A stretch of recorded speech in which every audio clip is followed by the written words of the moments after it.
This whole thing with LGBT is the zenith of man's rebellion against God.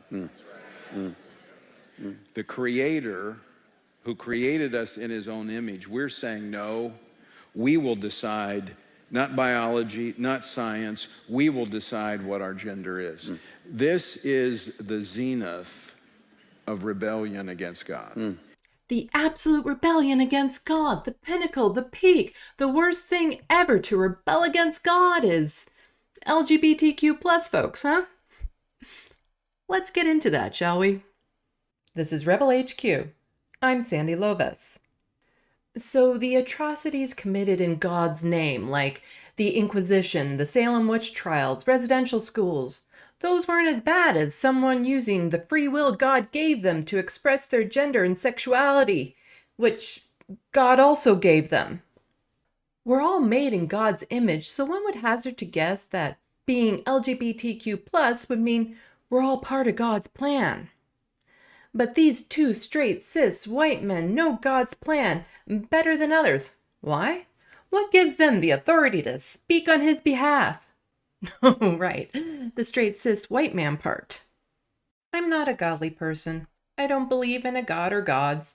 I believe in science and biology, things which are tangible, provable.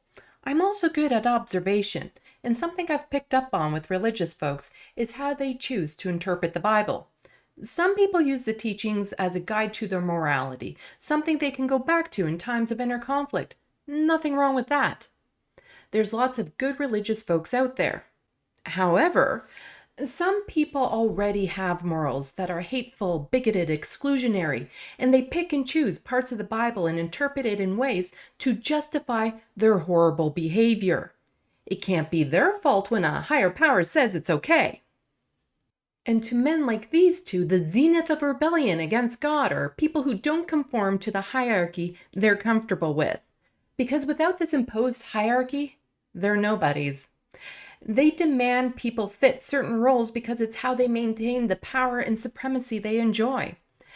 LGBTQ plus folks challenge their structure because if we can be free to choose who we want to be, we can be free to choose to not give an F what they think and take their power away.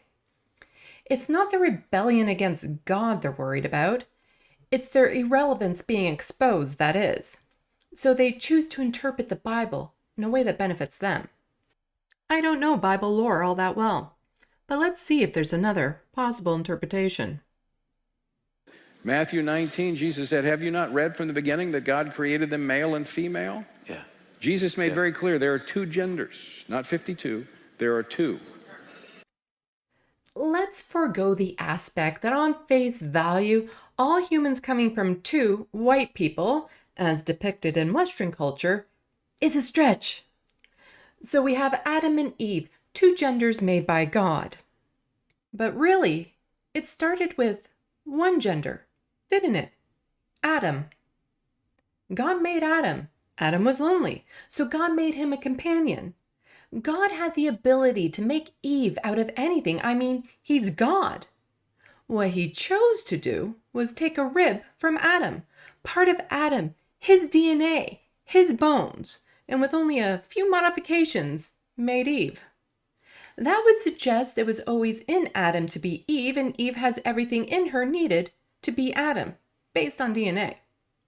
So yeah, LGBTQ plus folks are absolutely made in the image of God, and these two men are the zenith of rebellion against God because they're suggesting we don't have the ability to start as one gender and become another. For more of my stuff, you can find me on social media as Left of the Box. And don't forget to hit buttons and leave comments. Thanks for watching, and until next time, get informed, get involved.